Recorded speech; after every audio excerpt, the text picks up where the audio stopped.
So let's make a Japanese maple bonsai forest on a slab pot. But first what we need to do is, well, we've got to make the slab pot. And it's a fairly simple task. You just need a sand in a box and some cement. And I've built an extra large sandbox just in case I want to build some larger slabs for future projects. And we just need to make it all level.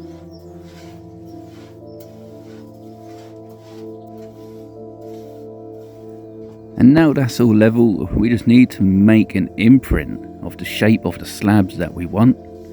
Today we are going to be making two, and I'll choose the better one for the project. And we also need some other rocks just to indent the sand to help give a more natural look to the slab.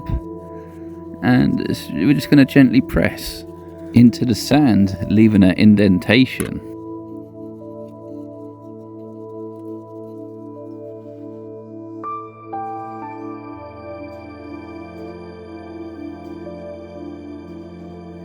And what we're going to do is make some wire hooks that we are going to gently slide into the sand. And what this will do is it will sit in the cement once it's rock solid, and it's going to help us wire the tree onto the slab.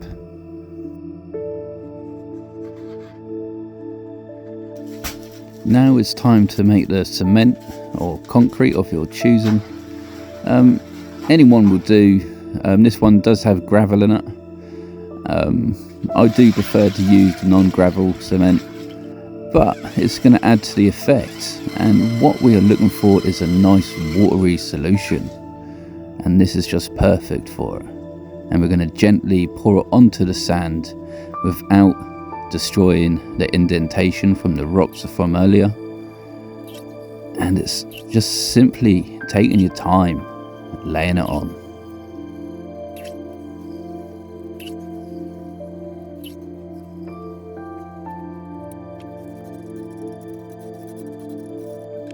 So here in between a layer we are going to apply some mesh tape, and what this will do is just give the cement a stronger hold, making it more durable to breakages and cracks. And then we're going to apply another thin layer of cement on the top. And then we're using a scraper to gently spread it out towards the sides, making sure it's all nice and level, as the top at the moment is the bottom. And if you're wondering what the black powder was that I added to the cement, it's actually black cement dye, and you can add it as much as you want to your liking to get your desired colour. And I like this colour, it should dry out fairly similar to what you're seeing now.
And now it's just to leave it to dry, which can take to 24 to 48 hours. And now it's the next day, and it is pretty much rock solid, and we're just going to lift them up really carefully, leaving them on their sides, and we're just going to let them dry out completely for another day.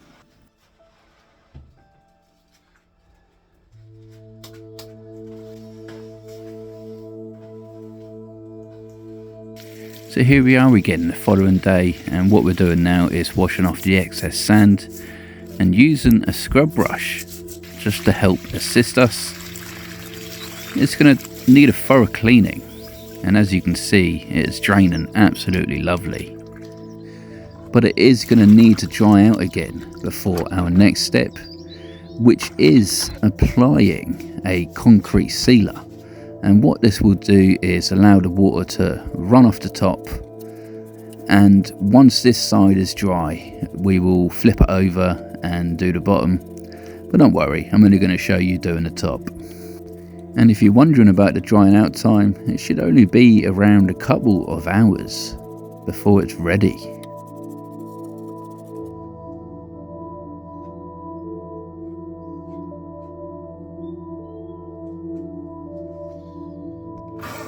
Now I did decide to drill some drainage holes, and the amount of trees that we're going to be putting on, it's going to need more than these wire hooks in total, which will aid in tying the trees down even further.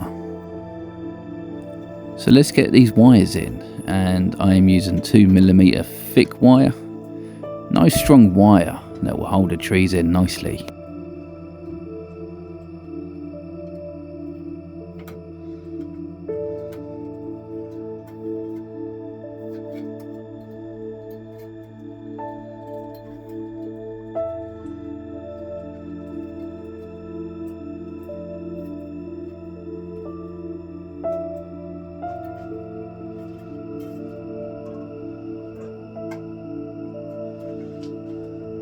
And a quick spin around just to assess that we have got enough wires. I think it will do. Now to choosing the trees. There's a fair few to choose from. Don't mind the mess from the birds up top. And these are the 7 selected. But the first thing we need to do is get them out of the pots and see what we're working with. We're not going to mess with the roots too much if we don't have to. And it should be an easy job. So instead of using my root hook, what I'm doing here is using my large tweezers, and they do work pretty nicely to get the job done. And we're just going to remove the top layer of soil, pushing down the root ball to try and make it as flat as possible. And here I believe this is a vine weevil grub. Nasty little sods these are. And this is what we are looking for every single one of these trees. A nice flat root ball, and hopefully not much work for most of them. And here I believe it's a walnut or chestnut, not entirely sure, but them squirrels, eh?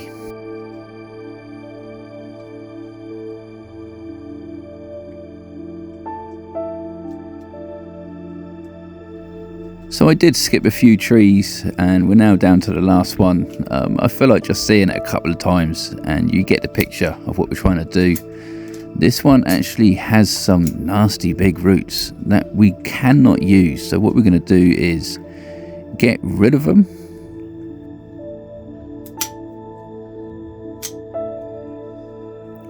And that's looking a lot more like it. It should live. And those 2 roots have now become 2 root cuttings. Let's see what we can do with them. So now what we are doing is finding the best position for the trees on the slab pot. It's going to take some playing around with, but the trick is to try and not think about it too much. And also, curving trees, they always seems to me to be more suited to be on the outside or the backs, as it gives that more natural look, as if they are fighting to get to the light, as you would see in nature itself.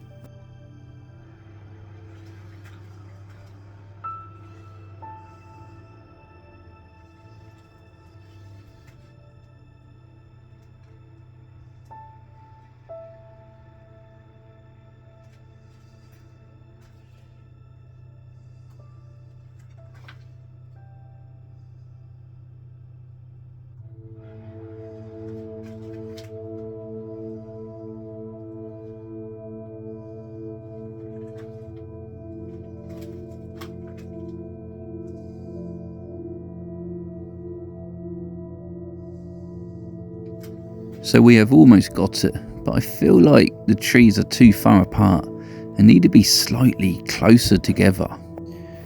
And even though when we start tightening them onto the slab pot, it's going to mess with the position anyway. So it's probably best not to worry about it too much until we start to wire them in. But here's something what we're looking for. Let's get them wired in, shall we? Now, I did speed this bit up a fair bit. It was a tedious job to do. And even though all the wires we put in, I believe I was at least one short, but I made it work. And we did get all the trees nice and secure onto the slab.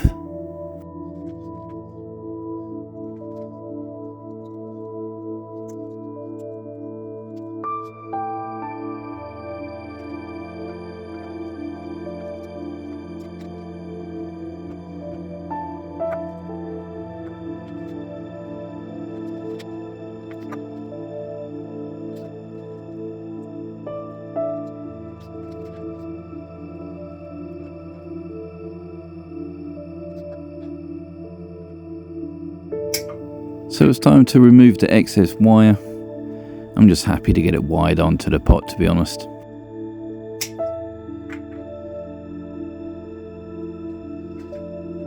So now what we are doing is using the same soil that is in the pots with the trees, as it's on a slab. If we was using a really free draining soil like Akadama as such, it has nothing to stop it washing away. It just means we just need to water a little less. But the trees will grow absolutely healthy in this soil.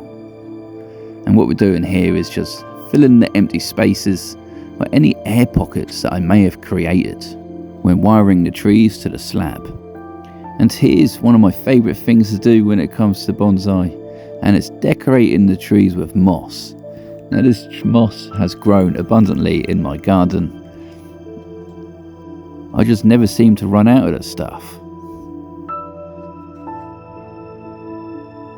Now I have found when mossing trees that are on slabs, it's best to leave a border around the moss, as it just seems to look more appealing to me.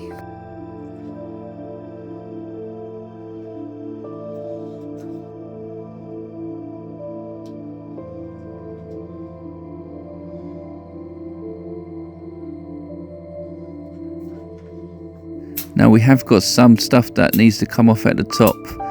It's mainly dead wood where it's died back from last year's cutbacks.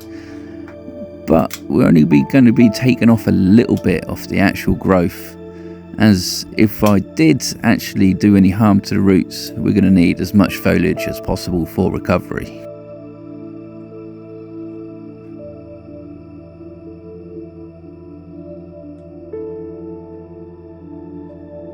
And here are the two root cuttings. They should take absolutely lovely, and what that will do is fill out a space on the side here and grow outwards. And here we are, finished for today's work, and I've really enjoyed building this forest. And if you like this video, please comment, like and subscribe. If not, no worries, and I'll catch you in the next one.